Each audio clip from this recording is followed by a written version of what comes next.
I'd hoped to start doing videos on the homestead that I'm building, and I was really going to start it on that subject, but last couple days I've watched several videos on people talking about retiring at 62, and it just gets frustrating to me that so many people are against it and have all these reasons why you shouldn't, and just basically some of them just talk like you absolutely cannot do it. If you do it, you're making a big mistake. You're going to lose out on a lot of money in the long run. Uh, but funny thing is, nobody has a crystal ball and knows how long you're going to live.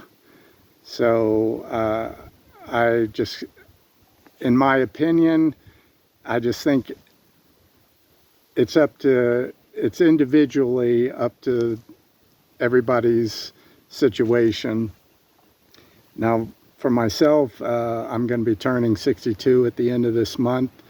Uh, it's April, and I'm not sure why exactly it won't be till June, late June, before I get my first check. I don't know what happened to May. I'll be calling and finding out about that, but maybe they're going to pay 2 months in June. I don't know, but anyway, I'm debt free.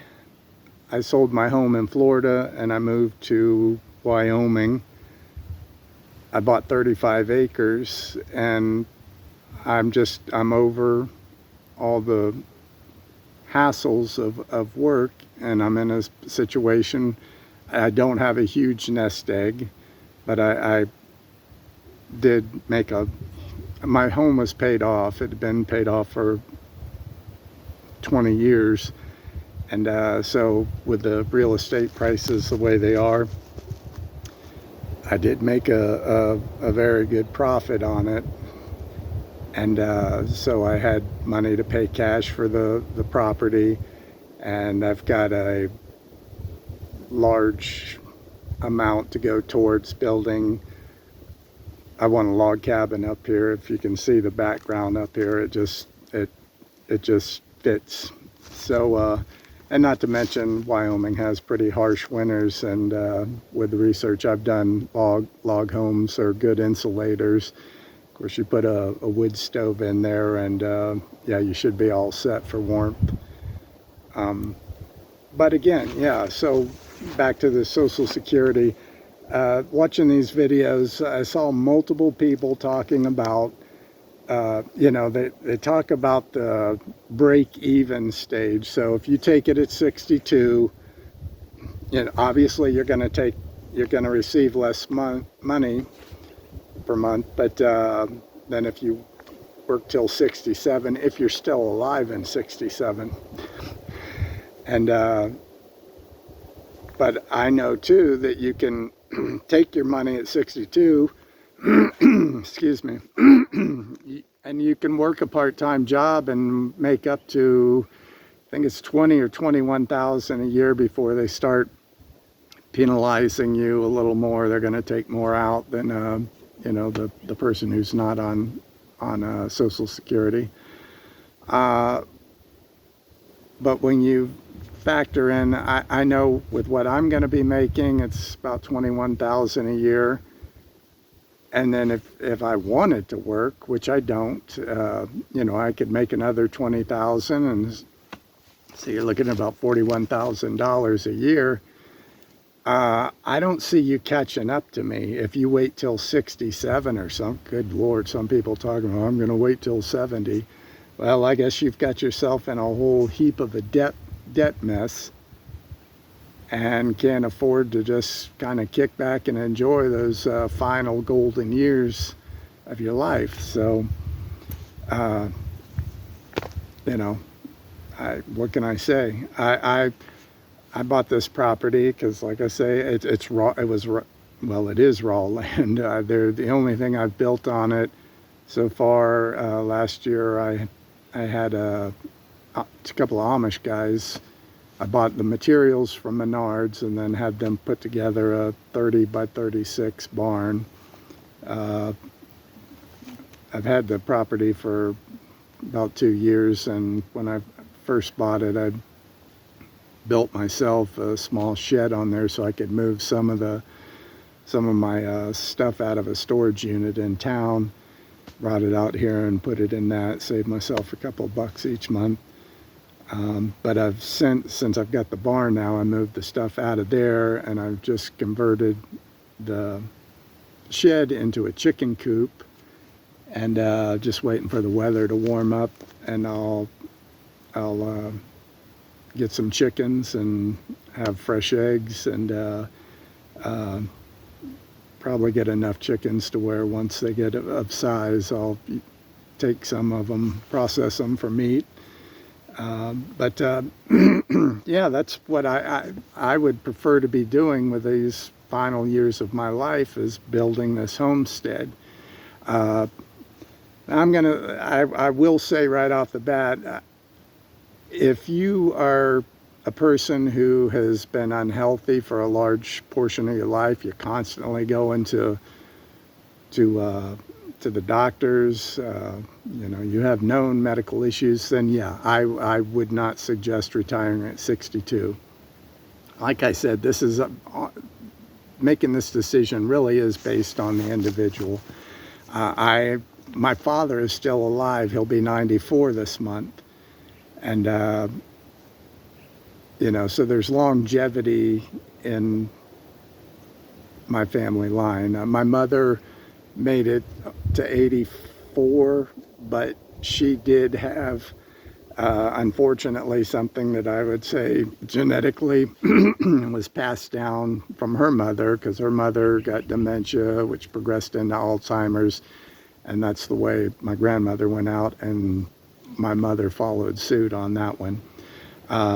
Now, she started showing signs early in life, like around 40. She had some, what the doctors term global amnesia episode. She just temporarily, for I guess a few hours, I was out of state, so I wasn't there to exactly see what happened, but from what she told me, for several hours she couldn't remember things that, just very simple things that she knew she should be able to remember, but she couldn't. So, but then it cleared up, and, she kind of went on. But she was getting those early signs at 40 years old. Myself and my sister are both in our 60s, and we haven't had anything like that. So apparently that didn't get passed on to us. And speaking for myself, I mean, I just rarely get sick. It's been years since I've had a real cold. I get the sniffles. Now, right now it's probably 40 something degrees. So yeah, the water, until I get back into my RV and warm up, it'll drip. But I don't really have I don't get any colds that often. It's years in between. And I literally haven't been to a doctor in a couple decades. While I was still somewhat trained on, you got to go to the doctor and for maintenance, even if you feel good, blah, blah, blah. I think it was 40 or 45, whatever they recommend. You should, men, you're going to get colon cancer and die. So whether it was 40 or 45, I went to the doctor, and by the way, got chastised, because as he looked at my record, he's like, you haven't been to the doctor in a long time.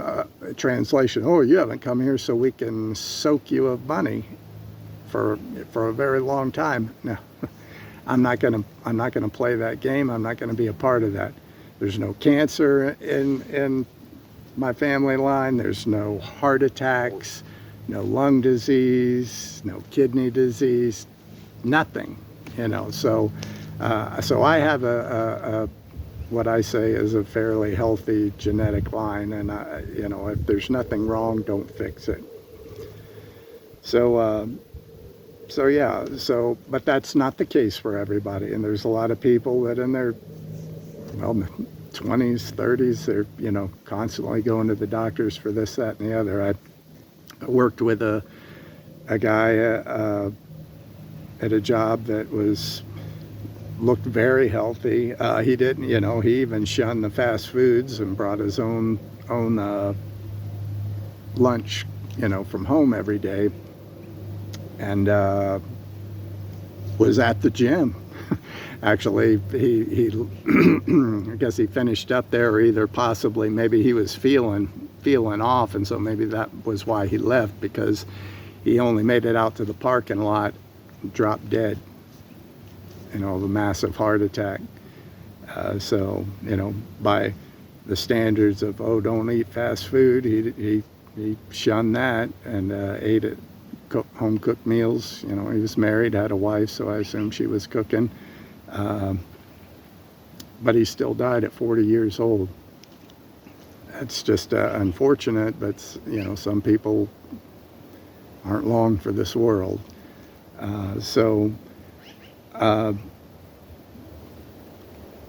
I just, I'm going to wrap this up because I'm rambling here, but it really, the last couple days of watching these guys, they can spit those numbers and everything, like they're so sharp.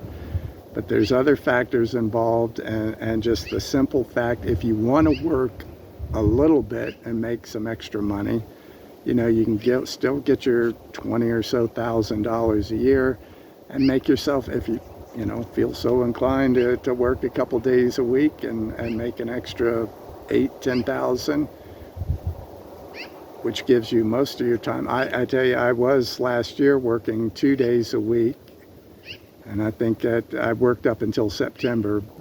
Where I'm at it's like 56 miles just to get to town. So with the snow and ice, I'm like, I told the guys that I work for, I said, come September, I'm done. I don't want to be trying to make that drive with the conditions that they are. So I quit, and now I'm going to be getting, working further on building the homestead. Probably be another 2 years before I can start construction on the home,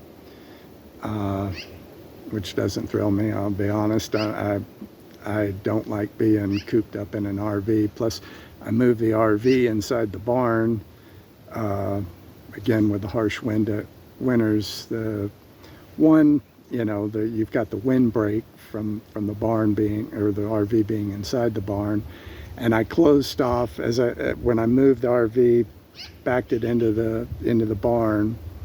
There's about 10 feet of space off of one of the walls that your RV's parallel, and so I framed that in and then put up styrofoam boards for insulation. Put a roof on. I have the whole entire bottom of the RV skirted, so everything's enclosed on that one side. You've only got, the other side exposed to, again, just the inner part of the barn, but it's still got cold enough I had gallon jugs of water in there that froze solid, so it definitely is still cold in there, but you don't have the wind blowing. And so in that enclosed section, I also installed a wood stove. So, most nights,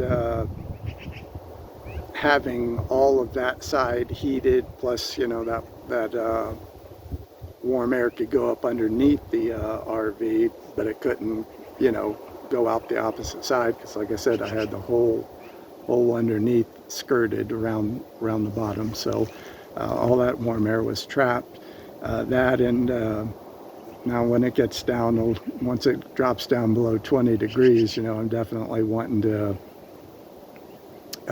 I've got a buddy heater in there inside the RV that I'd turn on too, and I stayed rather comfortable. I can't complain about that. And so and I got a backup in case that one were to fail. And well, as far as the wood stove goes, it's pretty much not much to fail there. So only thing you could really screw up on there is not getting enough cords of wood. And it was my first year ever heating with wood stoves, so I didn't know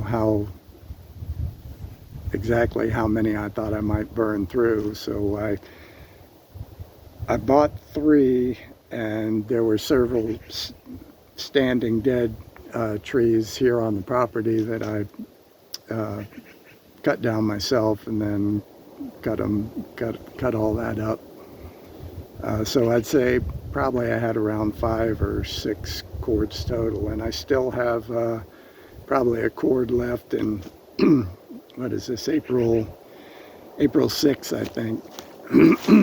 And you know, I'm pretty much just using my if it gets a little chilly in there, I'm using the buddy heater, and so I think I'm good on wood this year. I've got IBC totes to haul in water, and then I've got a pump system connected to the IBC tote, and then that goes into the water intake of the RV. So that's how I'm doing the water. So it's pretty primitive, but hey, it's a homestead and it's off grid. You know, got solar. I'm wanting to beef up the batteries that I have a little bit more. I started with 3 in the summer, and then I realized I bought 3 more, so I was up to 6. But I still can't, if I leave the inverter on, it's a Renogy 3000 watt inverter, sometime around 2 or 3 in the morning, the alarm's going off because it's drained down the batteries enough that yeah, it sets off the alarm for low battery levels. So I've got 3 more that I just haven't hooked up yet, and we'll see how that does. I mean, I want to get to the point where I can not have to keep turning the inverter on and off during the day, just to, you know, kind of help the batteries along. But yeah, I mean, so this, for me, this is where I'm at in my life. I want to be working on this and have the time to do it. And I know what, again, because I'm debt free, you know, I have the most basic cell phone insurance, stuff like that, that I don't want to be spending all my days going to work and all that. I want to spend them here in the peace and quiet out here, and all this out here in the property, and just focus on building things up. But anyway, I just to the naysayers out there that say you can't do it, and they may be saying to themselves right now, oh, you're saying, well, you know, you got longevity in your genetics and all that. Well, okay, you want to work till 67, stretch it out that long? Well, I can tell you, you may go down to the grocery store today and die in a horrific car accident. So there's no guarantees. So if you're thinking, I can't bank on the fact that my father's still alive and my mother made it into roughly mid-80s, that I'm not going to do the same, well, again, drive carefully.